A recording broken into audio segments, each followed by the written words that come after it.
Well, hello everybody. Today I would like to talk about a new piece of gear that I've just purchased. And when I say purchased, I mean bought with my own money and not gifted or sponsored or anything like that. And when I say just purchased, I mean I've had this thing in my hands only for 24 hours. And it seems ridiculous that I'm making a video about said product after only 24 hours, but I'm so excited by it. And so it's like, it'll make sense. Let me try and explain. So for a while now, I've been saying that I need to pay a bit more attention to my post-processing. And one of the elements of that was to look into buying an Intuos tablet. One of these things, so you have a pen and you have a tablet and this is your mouse, right? But I've been putting it off for a while because I thought it would be a difficult skill to master. Then I went to a photography conference last week in Menorca where I met lots and lots of great photographers. I met loads of great photographers. And I watched a lot of post-processing sessions that they did, and also after hanging out with Nick Page, who's a good friend of mine, he uses one of these and has done for a long time. So it seems that all of the talent out there, if you like, they're all using some form of tablet. So I thought, you know what, I'm going to give it a go. So I looked into it. First things first, they're not that expensive. You can get them really cheap. You can get them for less than £100. But I went for a slightly higher model on the advice of Nick Page, and I went for the Wacom Intuos Pro Medium, which was about £350-ish, somewhere around that. And it sounds expensive, but when you think about what we spend on photography, it really isn't. So why am I making a video about this tablet when I've only had it for 24 hours? I'll tell you for why. It's because I'm useless. I'm a useless man when it comes to tech, okay? So I assumed that I would purchase this and then I'd probably need like 3 months to get used to it and learn it and everything, but no, 24 hours and I'm rocking it. That's right. So I felt compelled to make a video. If you've never even heard of these tablets or thought about buying one, maybe this will change your mind. And if you're on the fence, this will definitely change your mind. And if you're anti-tablet, well, this probably isn't going to change your mind. But what I'm going to do is I've got an image here and we're going to edit that image using the tablet. And I'm going to talk about all the features, very quick video. This isn't any kind of tutorial.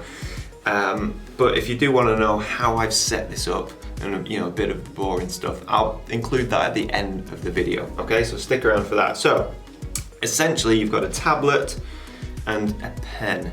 And the tablet talks to the pen and you can move it around and it's like this becomes your mouse. So there really is no need for this anymore. So why is it so good? Why? Because as soon as I bought it and plugged it in and set it up, instantly my first reaction was, why have I not done this for the past 10 years? Why did I leave it so long? It felt so intuitive. It felt like all computers should be this way. Why do we have a mouse when we can have a pen and a pad? This tablet, the Intuos Medium Pro, has some buttons down the side and a little wheel.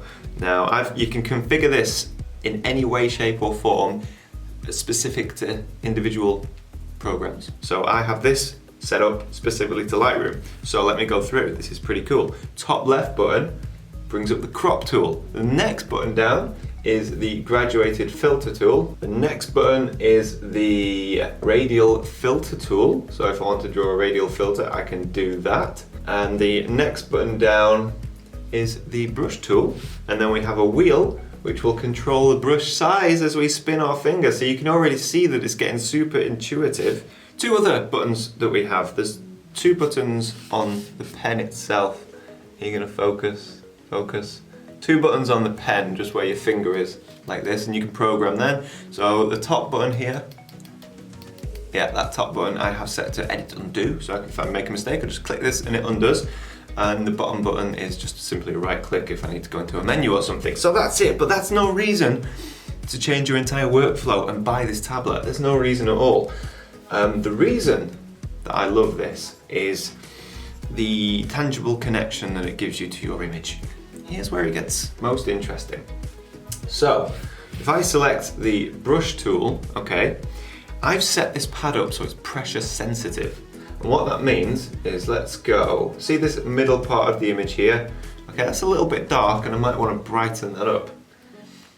So if I bring up the exposure, I'm gonna bring the exposure up like really, really high so you can see clearly what I'm doing. Now if I spin the wheel and make my brush size a little bit bigger.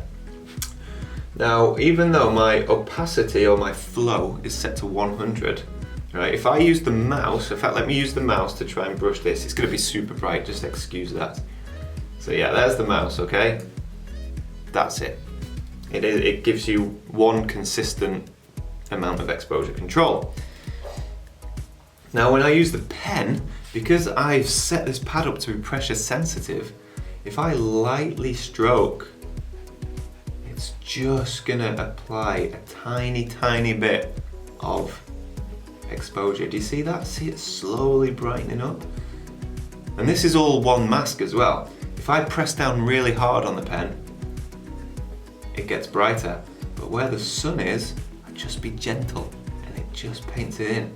Now, all of a sudden, it's like you're painting. It's like you're creating a painting. You are interacting with your image on this crazy digital level. I'm so excited. This is all genuine, only 24 hours.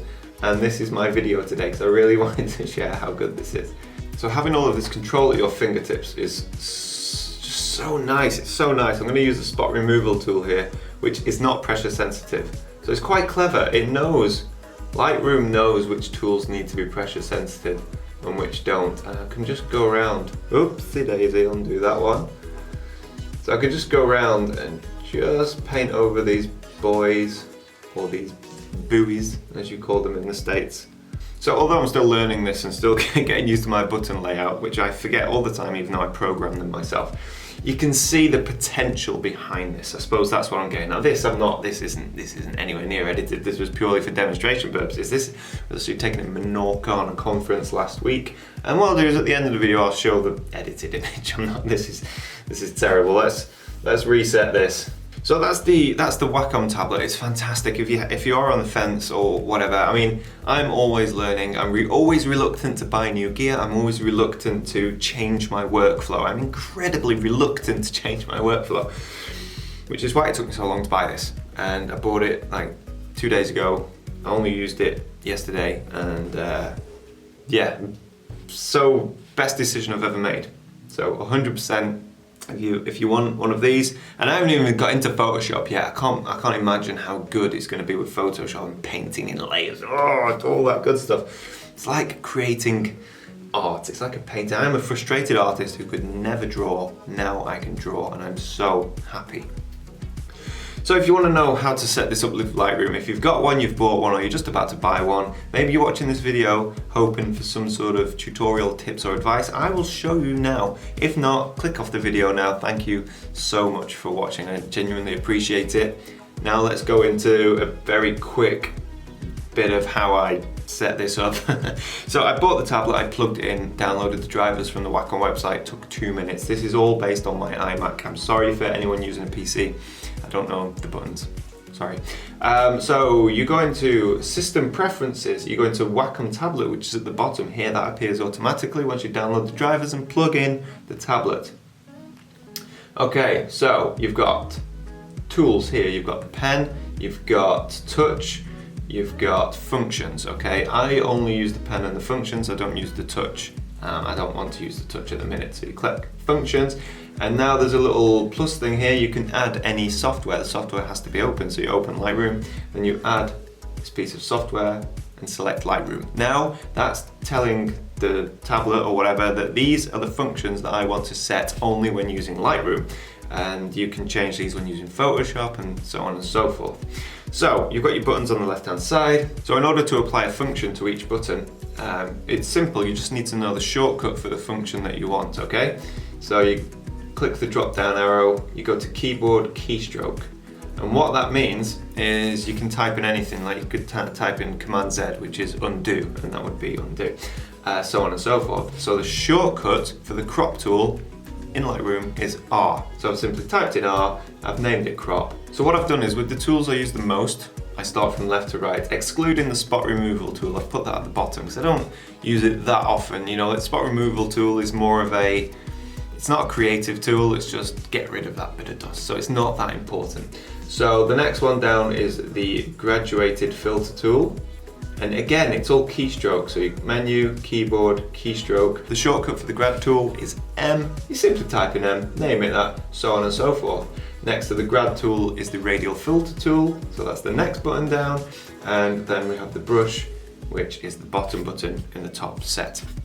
And it's that straightforward. It's super easy. And then you can control the touch ring. The touch ring is in 4 positions. The top left corner now controls brush size and the top right controls zoom. So I hit spacebar, which I've programmed into a button below, and that zooms in. But if I want to zoom in more than 100%, I just press the middle button in the wheel, which changes its position, and then I can zoom in even further. And obviously the top left, as I said before, controls your brush size. So you just spin the wheel to control your brush size. Perfect. So if we go down to the bottom set of buttons, the top button, I've got that set to spacebar. Spacebar in Lightroom does a couple of things. You hit it once, it will zoom in. But if you're zooming in and using the brush tool, you can't then drag the picture around, okay? Because you'll just end up drawing all over the picture when you're trying to drag. So what you do is just hold down spacebar, or this button here, the top button, because I don't want to use my keyboard because that's out of the way. So spacebar is a really handy one to have. Spot removal is below spacebar, and then this one is full, which keystroke, shortcut L, shortcut L. Let's just double check that. Yeah, L. And what that does is it just gives you that view on a black background, so you can sit back and really look at your image, and that's nice. And then the bottom button is develop, so when I'm in the library module, I just hit the bottom button and it takes me straight to develop, which is quite nice. It saves me having to go up here and click develop. Now if I go to the pen and click on Lightroom, you can see that I've got the tip feel all the way over to firm, okay? And what that means is I have to, oops. Let me just go back to that. So what that means with the tip pressure, because it's on firm, it means I have to press really hard to get it to maximum pressure, really hard. And that means that when I'm painting in using the brush tool in Lightroom, so say I'm painting in exposure in the sky, I can just actually press reasonably hard and it just gives it a gentle stroke. If I set this to soft, then I don't have to press hard at all, and it gives me full maximum density of the brush, and that's no good because it means I can't, it means I don't have much control over how much of the effect is applied. So I have that in Lightroom set all the way to firm, so that when I'm painting in exposure or clarity or anything, what I can do is actually I can set the levels of that effect. So let's say exposure, I can push the bar all the way to like +2 stops or +3 stops, which is way too much, or -3 stops, whatever. And then I can just gently paint it in until it looks right. It's absolutely fantastic. Here you also control the 2 buttons on the pen. We have the top one as undo and the bottom one as right click. You can control, there's a tip on the end of the pen that you can control. I haven't used that yet, mate. Like I say, I've only had this a day. So there you go, that is the Wacom Intuos Medium Pro set up for Lightroom, and it has changed the way I work forever. Well, I say that after only 1 day, but probably. So thank you so much for watching. I hope you've taken something away from this video. I will link to this in the description below. It will be an affiliate link, just so you're aware of that. If you've got any questions, then you're more than welcome to leave them in the comments below. I may not be able to answer them because, like I say, I'm a bit of a technophobe. I've only had this for a day. But I do appreciate you watching, and yeah. Oh, I'm tired. Until next time, bye for now.